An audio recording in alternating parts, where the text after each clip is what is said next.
Can you see my screen? Yes, yes. Okay. Sterling. Thank you, Dr. Ram, Professor Ram. It's hard for me to believe it's been 20 years since the publication of the ALLHAT results.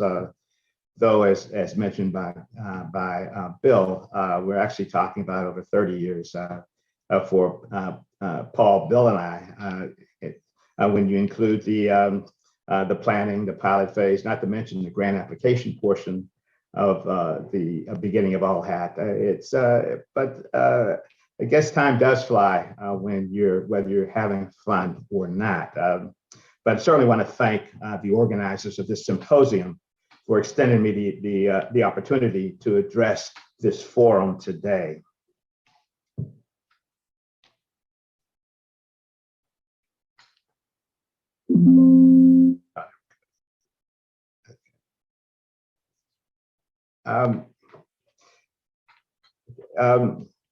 To summarize Bill's presentation shown here, the clinical outcomes from in ALLHAT revealed one that the doxazine arm was discontinued prematurely by the independent at the recommendation of the independent monitoring board because of a unfavorable effect of the doxazosin compared to chlorthalidone on combined cardiovascular events, heart failure, and stroke.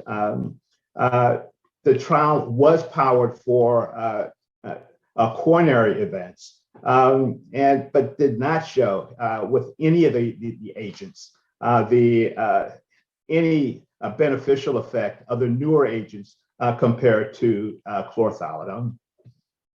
And impressively, none of the outcomes was in fact the newer agents found to be more effective than chlorthalidone in preventing the complications of hypertension. Of interest, certainly was the comparison of the drugs on heart failure with regards to the ACE inhibitors. And also with regards to end-stage renal disease, again, the ACE inhibitors were not shown to be more effective in preventing these outcomes compared to the chlorthalidone.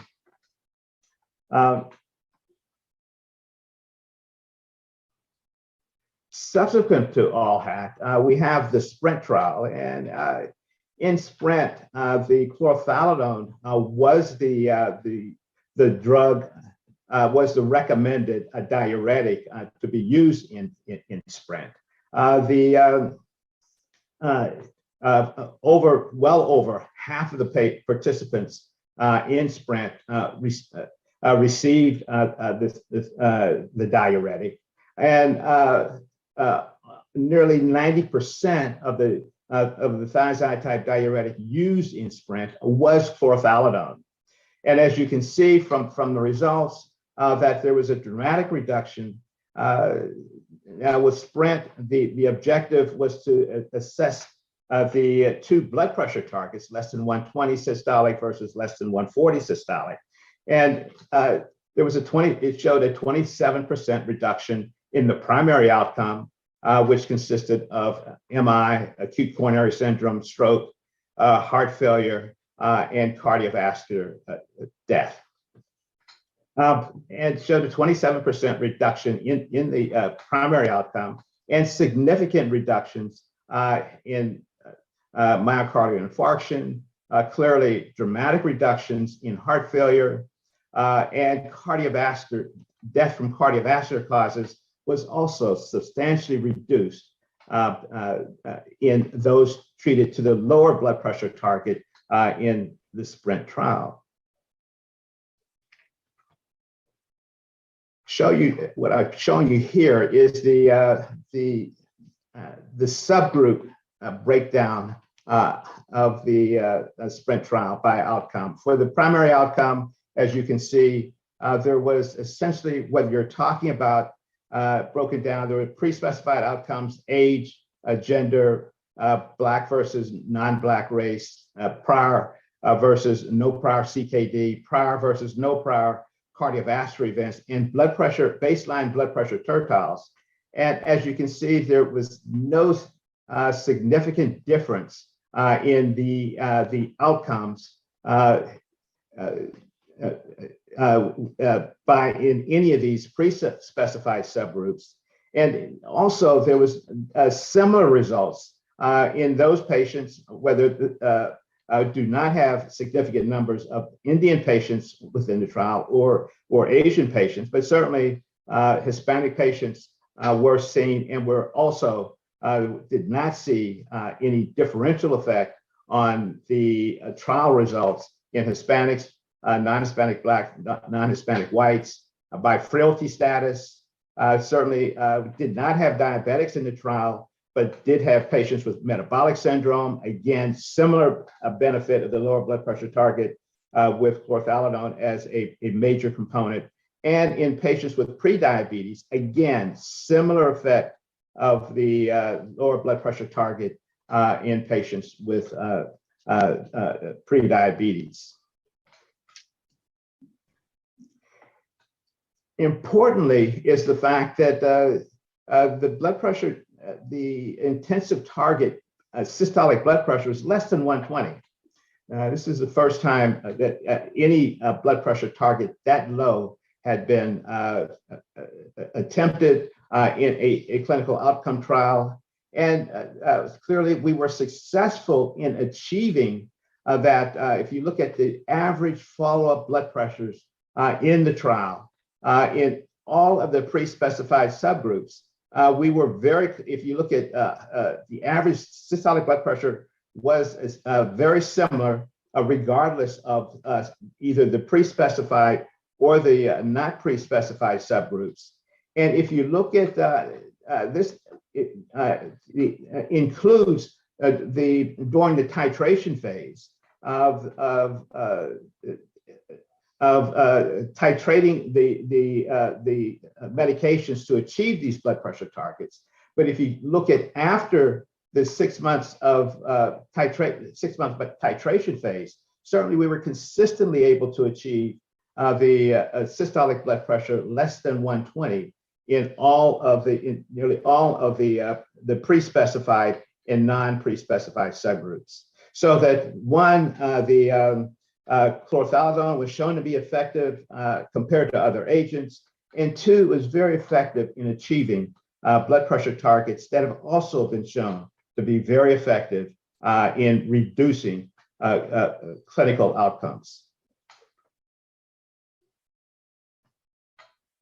As a result, we're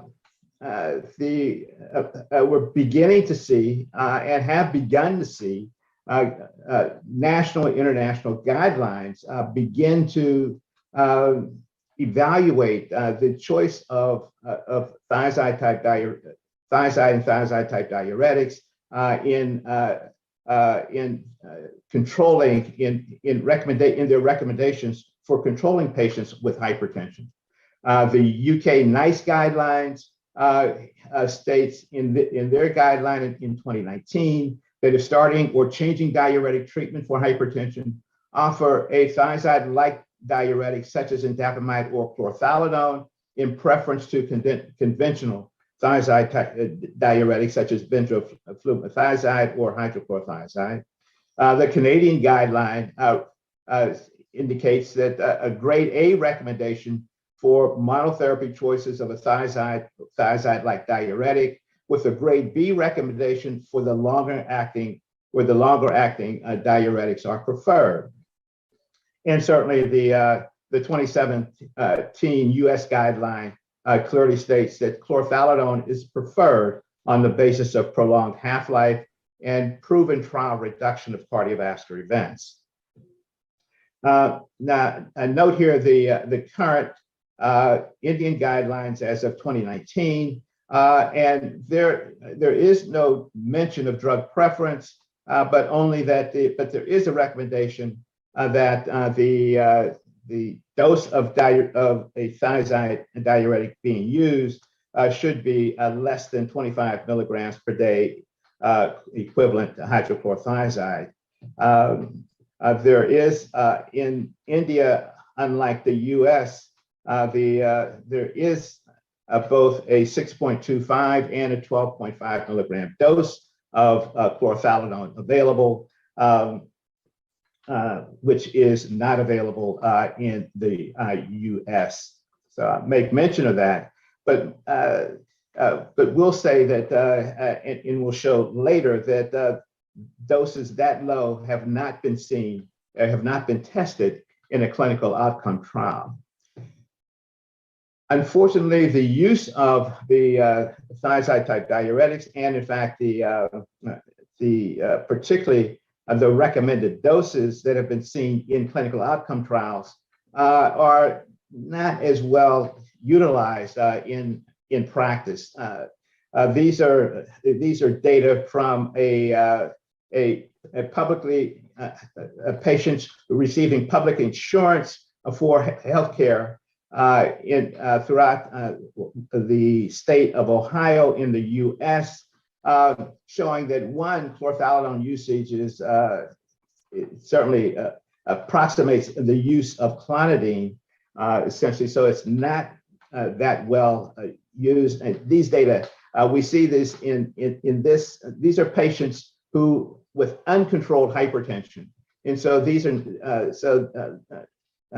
patients who are not controlled, and despite that, they're still on relatively low doses or not being treated with chlorthalidone. And certainly the lowest doses of hydrochlorothiazide, 12.5, 25, very little use of the higher doses of 50 milligrams of hydrochlorothiazide. So that despite the blood pressure not being controlled, they're still not being used. Certainly have room to use certainly chlorthalidone and certainly higher doses of even hydrochlorothiazide. And this is important because of the fact that these are of all of the clinical outcome trials for hypertension, going back to the VA cooperative trials, hydrochlorothiazide was in fact used at doses of 100 milligrams. Notice the HDFP chlorthalidone was used at between up to 100 milligrams of chlorthalidone. But these are the results of the clinical trials that have used thiazide type diuretics, the doses used. And as you can see, they are much higher. You're talking about doses clearly above the 12.5, 25 of chlorthalidone, and certainly above 25 to 50 of hydrochlorothiazide. The only trial that has tested lower doses of hydrochlorothiazide was in the ACCOMPLISH trial, where 12.5, 25 of hydrochlorothiazide was used. And that is also the only trial where the diuretic arm of a trial was shown to be less effective than the non-diuretic arm of the trial.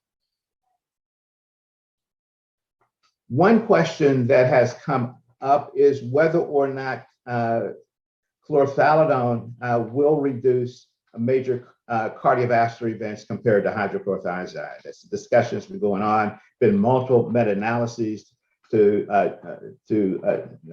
try to answer that question. But Bill is the co-chair of a trial that will actually answer that question, the Diuretic Comparison Project, which is actually comparing hydrochlorothiazide 25 to 50 milligrams versus chlorthalidone 12.5 to 25 milligrams in 13,500 patients who are US veterans. Primary outcome in that trial is stroke, myocardial infarction, hospitalized heart failure, urgent coronary revascularization, or non-cancer death. Estimated completion is sometime in 2023. And so we look forward to the results of that trial. In summary, ALLHAT clearly documented that thiazide-type diuretics, chlorthalidone in particular, were unsurpassed in preventing cardiovascular and renal complications of hypertension.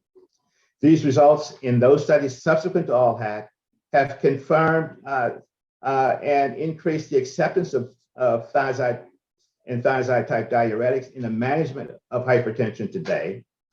In ALLHAT and subsequently in SPRINT, the thiazide-type diuretics were shown to be effective in both the prevention of cardiovascular events, especially heart failure, and in reducing blood pressure, and that's regardless of age, race, frailty status, metabolic syndrome, diabetes, presence or absence of cardiovascular events or CKD.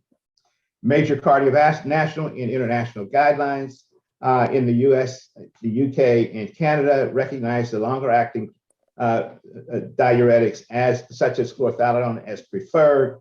And despite ALLHAT and other trial data, chlorthalidone remains underutilized even in patients with uncontrolled hypertension.